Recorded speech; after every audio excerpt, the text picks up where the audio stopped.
এইমাত্র পাওয়া খবর অনুযায়ী শফিকের মা মুখ খুলেছেন এবং কেঁদে ভেঙে পড়েছেন। তিনি যা বলেছেন সেটা শুনলে আপনার হৃদয় কেঁপে উঠবে।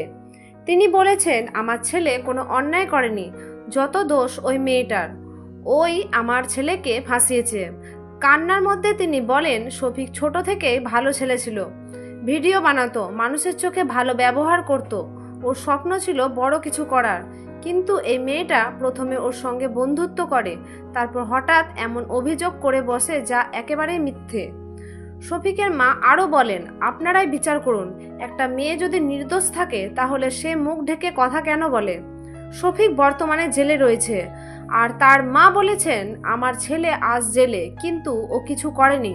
ওর চেহারায় ভয় নেই, ও বলেছে ও নির্দোষ।